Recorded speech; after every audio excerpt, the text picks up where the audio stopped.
May 16th, 1940. British Prime Minister Winston Churchill has been far more optimistic about what's going on than his French counterparts. He looks back on his great war days and thinks to himself, surely the German tanks will have to stop and take a breather sooner rather than later. But then Churchill arrives in the French capital. He looks over the maps, speaks to the despondent French generals, and sees the civil servants burning their documents. Finally, the scales fall from his eyes, and he realizes the fatality of it all. Paris is doomed.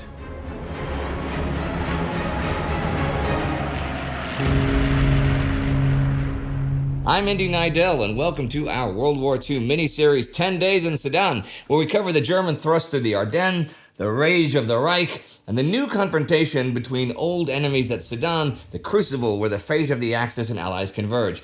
Join me as we explore the course of the battle and its aftermath.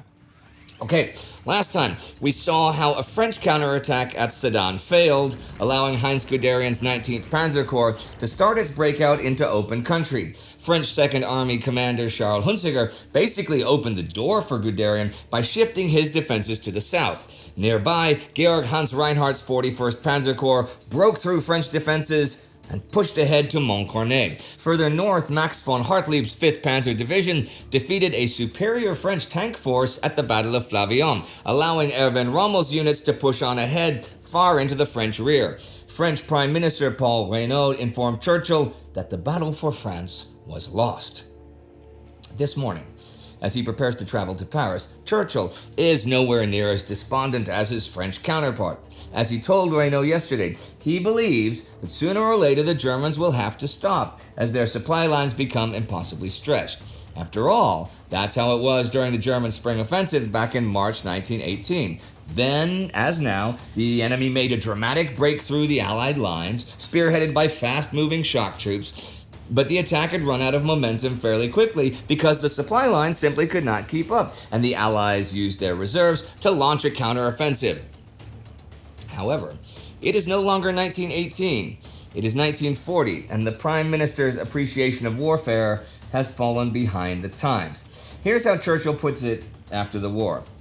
I had seen a good deal of this sort of thing in the previous war, and the idea of the line being broken, even on a broad front, did not convey to my mind the appalling consequences that now flowed from it. Not having had access to official information for so many years, I did not comprehend the violence of the revolution effected since the last war by the incursion of a mass of fast-moving heavy armor. I knew about it, but it had not altered my inward convictions as it should have done. Let's now check in with two of the German generals who are currently enacting that violent revolution of fast-moving heavy armor. This morning, Heinz Guderian leaves the 10th Panzer Division and Infantry Regiment Großdeutschland to continue the fighting at Stonne, a small village which is almost directly south of Sedan, just on the edge of the growing German salient. Despite its tiny size, the fighting at Stonne is incredibly fierce, and in years to come, French troops will compare it with Verdun in the Great War, and German soldiers with Stalingrad and Monte Cassino from this one. The reason for the violence here is that both sides have ascribed huge significance to the village. The French 21st Corps commander, Jean Flavigny, believes he must control the nearby highlands of the Stonne Massif if he is to counterattack against the German salient. Guderian recognizes this, and he's determined to prevent the French taking back control. Yesterday, Flavigny launched a delayed and uncoordinated attack by elements of the French 3rd Armored and 3rd Motorized Divisions. Attacking in piecemeal fashion, the Germans were able to pick off the French Char B1 bis heavy tanks one by one. Flavigny has ordered that Stonne must be retaken this morning. So at 7 a.m., 2 French tank battalions supported by an infantry battalion advance on the village after a 45-minute artillery barrage and push the Germans out of Stonne. It is during this fight that one of the most dramatic events of this entire series occurs, when Captain Pierre Bilot and his Char-B take out something like a dozen German Panzers as they're lined up on the road. He hits the lead tank, blowing it up. He hits the rear tank, blowing it up too. Then he destroys all the others in between. His tank takes 140 hits from the enemy, but the Germans simply cannot penetrate the thick armor of the Char B1 bis. At least that's how the story goes. It almost sounds too impressive to be true. Now, on the one hand, pretty much the only source we have of this happening is Billot's own memoirs, which have been repeated mostly uncritically by historians and authors in the decades after the battle. He was also raised up as a national hero by the French state. But this strategy he uses of hitting the lead and rear tanks before picking off the trapped vehicles in between is something pretty standard that is taught to tank commanders across the world. And as we saw at Flavion, the Char B1 bis is a real beast and is almost impervious to fire from the Panzer III and Panzer IV. If he got the jump on a column of vehicles just sitting in the road, it is not inconceivable that he could take them all out. This is maybe one of the possible myths that needs a bit more looking into and could well be true.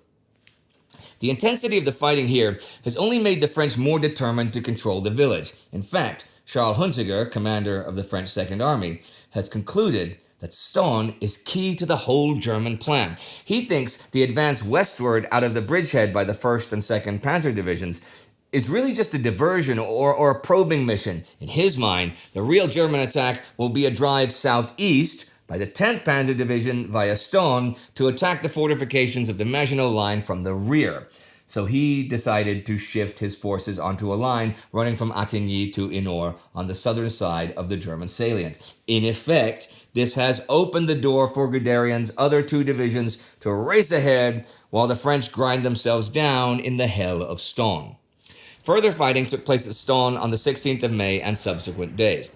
The French tanks performed well, and the village changed hands several times. Unfortunately, this battle had become irrelevant, since Guderian was already pushing northwestwards into France. The caution and hesitation of Flavigny and the impetuosity and boldness of Guderian perfectly encapsulated the difference between the French and the Germans in 1940.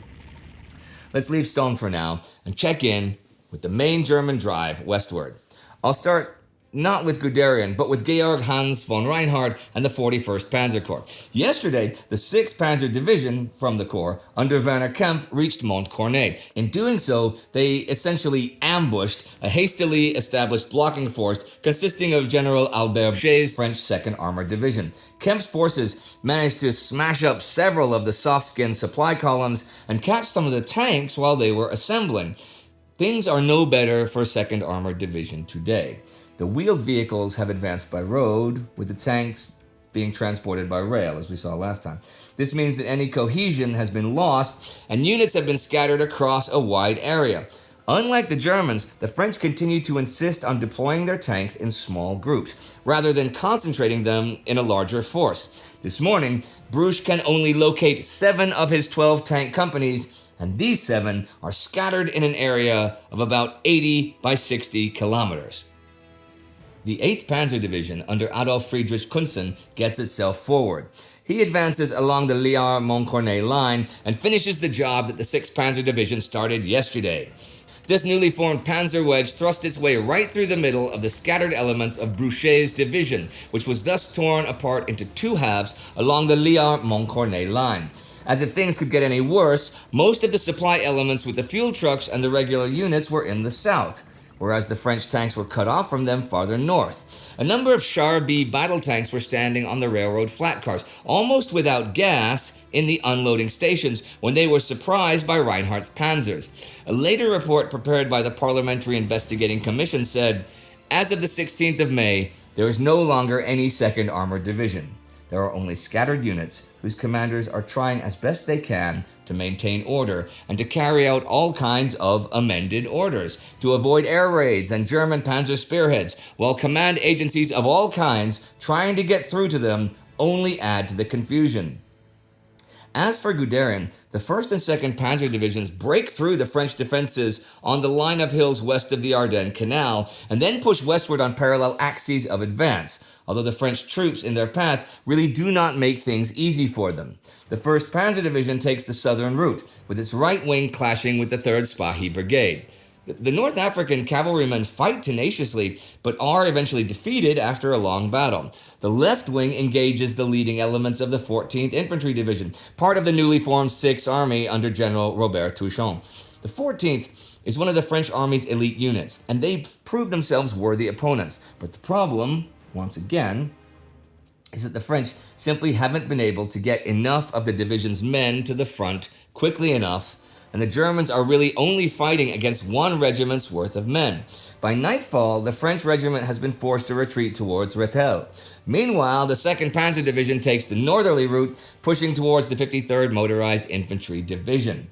Soon, Guderian's forces reach Montcornet. Two bridgeheads have become one, and Guderian and Reinhardt congratulate each other on their progress and then plan the next steps of the campaign.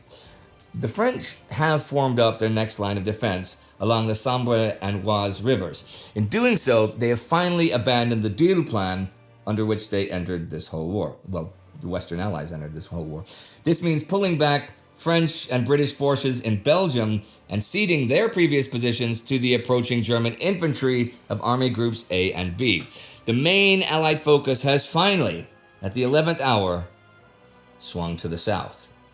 After hours of indecision, the GQG finally issued an order on the morning of the 16th of May for Blanchard's First Army and the BEF to abandon the Deal position and fall back to the Escaut River. If Panzer Group Kleist could be stopped east of the Sambre River, the fortified area at Maubeuge would serve as a linchpin for the new line. Billotte transferred 3 strong regular divisions to his right flank, while GQG began transferring 3 divisions from the quiet sectors of the Maginot Line to reinforce Touchon, who was reforming south of the Aisne River. The right flank here refers to the 9th Army, which has been badly mauled over the last few days. As I said last time, Commander-in-Chief of the Northeast, Alphonse Georges, has taken the 9th Army out of French Army Group 1 and placed it under his direct authority. And he's also sacked its commander, André Corrap, and replaced him with Henri Giraud. In terms of armored forces, the 9th has the battered remains of the 2nd Armored Division. Along the Oise, General Georges spread the scattered tank companies of the 2nd Armored Division at numerous crossing points. These small bouchons, corks, were leaderless. Boucher's command post was moving and totally lacked artillery and infantry support. Guderian and Reinhardt planned to strike quickly and hit the French before they can properly set things up. But the rapid advance of the Panzers on May 16th threatens Guderian's control over his forces. Guderian is driving his panzer wedge deep into the French rear, and this means he now has extremely long and exposed flanks because the infantry divisions that are supposed to be protecting them simply cannot keep up. Guderian doesn't really mind this, though, as he believes that speed and aggression are a defense in themselves. The rapidity of his advance means the Panzers have been striking the enemy while he is unprepared and inflicting chaos on the French command and control network. As he puts it, so long as you yourself stay in motion, so long will you also keep the enemy in motion and prevent him from getting a strong foothold. As we have seen with the shambolic French attempts to bring forward armored units and counterattack over the last few days, Guderian's assessment is mostly correct so far. He believes that waiting around for the German infantry will only give the French more time to get themselves together. This all stems from what we might call Guderian's progressive views on armored warfare. See, he's a zealous believer in the value of independent armored forces and mobile warfare. But at this point, he is still in the minority. That's why the officers higher up the chain of command overlooked him for the job of overall commander when they put together the Panzer Group. The men making the decision, like Army Group A Commander Gerd von Rundstedt, Army Chief of Staff Franz Halder, Commander-in-Chief Walter von Brauchitsch, they believed that Ewald von Kleist was better suited. He had better experience commanding armored units in Poland, but his temperament, age, and background as a cavalry officer meant that he could be relied on to rein in more headstrong officers like Guderian and Rommel. Hence Panzer Group Kleist and not Panzer Group Guderian. Kleist has walked a bit of a tightrope between the aggressive subordinate commanders and his more cautious superiors. Twice now, he has tried to rein Guderian in, and twice has allowed Guderian to talk him out of it. Kleist has also fudged his situation reports to Army Group A, giving the impression that things aren't quite as extreme as they actually are. But Kleist is definitely nervous about the situation, and things start to come to a head today. See, at 4:30 in the afternoon, Kleist passes on an order from Rundstedt saying that Guderian is not to advance beyond a line stretching from Beaumont to Hirson to Montcornet to Guincourt. He does say that advanced elements of the Panzers forces can head over to the Oise River to seize bridges, but that he prohibits an advance beyond the Oise until at least May 18th, by which point infantry will have been brought up to cover the southern flank. But by now, 4 panzer divisions are already racing to their objectives on the Oise and Sambre, and Guderian certainly doesn't call them back. Things are perhaps a bit more complicated than a simple case of just disobeying orders. Kleist may have issued this order at 4:30 in the afternoon, but according to some accounts, Guderian doesn't receive it until just after midnight, when an officer from the Panzer Group finally gets through to him. By that point, the 1st Panzer Division is already fighting for its bridgehead. Guderian decides that the order is outdated and radios back that he will continue to attack. Of course, Kleist is not happy. Guderian has taken things too far, and Kleist summons him to a meeting scheduled for 7 a.m. tomorrow morning. We shall see how this all plays out next time and get to the bottom of who is actually responsible for this halt order. Elsewhere on the front, Rommel is surging ahead, seemingly in open defiance of his orders. Yesterday, he sidestepped the French armored counterattack at Flavion and made a rapid push to Foix-Chapelle. By the early hours of this morning, the lead elements of his 7th Panzer Division are approaching the French border and a string of fortifications known as the fortified sector of Maubeuge. These fortifications lie beyond the Rundstedt halt line, so whatever their strength, Rommel really should not be trying to break through them. But you probably already know where this is going. And yes, before long, Rommel will be trying to break through these very fortifications. There is a bit of a confused sequence of events here, okay? Shortly before 8 a.m., Rommel's parent formation, the 4th Army, receives the order from Army Group A that clearly forbids breaking through the fortification line. Both Rundstedt and von Brauchitsch are concerned about the threat to the northern flank and want the panzers to wait until infantry divisions are moved up. However, it seems that 4th Army Commander Gunther von Kluge is open to a bit more risk than his superiors. At 12:15 noon, he orders that 7th Panzer Division can advance towards the French border and scout the defensive lines. But he reiterates there is to be no breakthrough. Kluge apparently emphasizes that order with an exclamation mark. Rommel's forces begin probing the defensive line, and when there is no hint of a French counterattack, Kluge further liberalizes his orders and gives the green light to attempt a limited push west in the direction of Avesnes. But the push that Rommel undertakes is by no means limited, and as we shall see, it goes far beyond Avesnes. At about 6 p.m., Rommel's lead forces cross the French border at Clairface and soon encounter the defensive structures. Okay, a quick word on the fortified sector of Maubeuge. This is part of the Maginot Line, but the defensive structures are nowhere near as well developed as what we might call the strong Maginot Line, which ends just south of Sedan. This is closer to the plains where the fortresses are fewer. Still, like at Sedan, if properly employed, manned, and backed up by reserves of forces, these defensive works should be significant obstacles. Rommel probably should wait for additional infantry support and Luftwaffe dive bombers, but he correctly figures that the element of surprise is more valuable than additional force. His panzers push through the first line of defenses before the French defenders really know what's happening. But once they recognize the danger, the 84th Regiment of the French 101st Fortress Infantry Division, they fight back hard. A German panzer commander recounts the following as the sun starts to go down. 2 vehicles are knocked out, and also, from the right, an anti-tank gun fires and hits the command tank of the heavy company. The radio operator has a leg shot off, commander unhurt. I am close by with my tank, but take cover. Enemy artillery fires heavily on us with medium caliber guns. How are we going to get through the bunker line? Big question. In front of us is a thick wire entanglement. Behind it, a broad and deep panzer ditch. And in the middle of the road, anti-tank obstacles have been built. German artillery works to silence some of the rear positions, while the panzers engage the blockhouses with their cannons. Meanwhile, the engineers are able to creep forward and neutralize pillboxes using satchel charges and flamethrowers, while the motorcycle troops use their speed and mobility to take out anti-tank guns and machine gun nests. After the engineers clear a roadblock consisting of massive Czech hedgehogs, the Panzers are able to drive through in force and take out the defensive structures with flanking fire. Around 11 that night, the tanks, motorcycles, and armored cars breach the second defensive line, and they are soon staring at wide open country. Surging forward, the 7th Panzer Division makes a frontal assault on the French artillery park, blowing it away. Rommel decides he must exploit this breakthrough and orders his division to advance forward along the road to Avesnes. Here, he has a stroke of luck as he runs straight into the French 5th Motorized Infantry Division, which has camped out for the night with its vehicles parked on either side of the road. Along with them is most of the artillery belonging to the French 1st Armored Division. The French were caught flat-footed by Rommel's Panzer 38 light tanks, which moved down the road to Avesnes, shooting up trucks and other wheeled vehicles.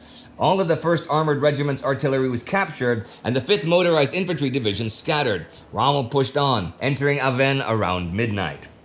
The 7th Panzer Division has left a trail of destruction along the road with burnt-out tanks, trucks, and other vehicles scattered behind him. French troops, woken from their sleep, surrender en masse, and civilians from nearby villages come to witness the carnage for themselves. Once again, Rommel chooses to push ahead. His aggressive strategy is certainly paying off, but he is outrunning the slower-moving elements of his division.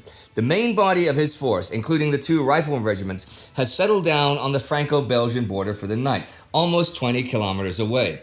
The divisional headquarters is still all the way back in Frère-Chapelle, almost 50 kilometers to the rear. The situation here is close to chaos. See, Rommel has deliberately ensured that he is unreachable by radio, and his operations officer is now dealing with frantic inquiries from Corps headquarters as to where the 7th Panzer Division actually is. Inquiries that he himself simply cannot answer. It is this night, when Rommel goes missing, which earns his division its moniker, the Ghost Division. Someone else who is asking questions to which there is apparently no answer is Winston Churchill. The British Prime Minister departs London at around 3 p.m. and arrives in Paris about an hour later. Soon after he steps down from his de Havilland Flamingo plane at Le Bourget Airport, Churchill is quickly disabused of some of his relative optimism that he had yesterday. After a stop at the British Embassy, Churchill arrives at the French Foreign Ministry about 5:30 and is ushered into a room for a meeting with Prime Minister Paul Reynaud and the top brass. I will quote Churchill's description of the scene. I was conducted into one of its fine rooms. Reynaud was there, Daladier, Minister of National Defense and War, and General Gamelin, Commander-in-Chief of the French Armed Forces. Utter dejection was written on every face. The Commander-in-Chief briefly explained what had happened. A heavy onrush of armored vehicles was advancing with unheard-of speed towards Amiens and Arras, with the intention, apparently, of reaching the coast at Abbeville or thereabouts. Alternatively, they might make for Paris. The general talked perhaps 5 minutes without anyone saying a word. When he stopped, there was a considerable silence. I then asked, "Where is the strategic reserve?" General Gamelin turned to me, and with a shake of his head and a shrug, said, "Aucune." None. There was another long pause. Outside in the garden, clouds of smoke arose from large bonfires, and I saw from the window venerable officials pushing wheelbarrows of archives onto them. Already, therefore, the evacuation of Paris was being prepared. We shall have to see whether or not Paris is doomed, for this is where I will leave things today. There's been brutal fighting at Stonne, a final realization of the seriousness of the situation by the French, and an eye-opening trip to Paris for Winston Churchill. Through it all, Guderian, Reinhard, and Rommel keep on racing ahead to the consternation of their commanders. It seems the only thing that might hold back the German tide is the German command itself. But the French do have some units that they can throw into the battle. Who are those units? Well, I will cover all of that in next week's thrilling episode. All I can say for now is that a certain colonel named Charles de Gaulle is waiting for the order to attack. Maybe, just maybe, the French can salvage something from this inferno. Our TimeGhost Army Ardennes Amigo of the Week is Halden Lindstrom. Be like Halden and join the army at timeghost.tv or patreon.com to help. I'll say that again. Join the army at timeghost.tv or patreon.com to help keep our divisions driving forwards. And make sure you subscribe so you don't miss any of this series. Oh, and a complete side note. I know some of you are Americans out there watching this and you might be baseball fans. And completely separate from TimeGhost, I've started a super nerdy, stat-heavy, deep baseball history podcast, an audio podcast that you can get pretty much everywhere. It's called Indy Neidell's Baseball History Time Machine. There's something like 12 half-hour episodes out, so go check that out at anywhere where you check out podcasts. Okay, see you next time.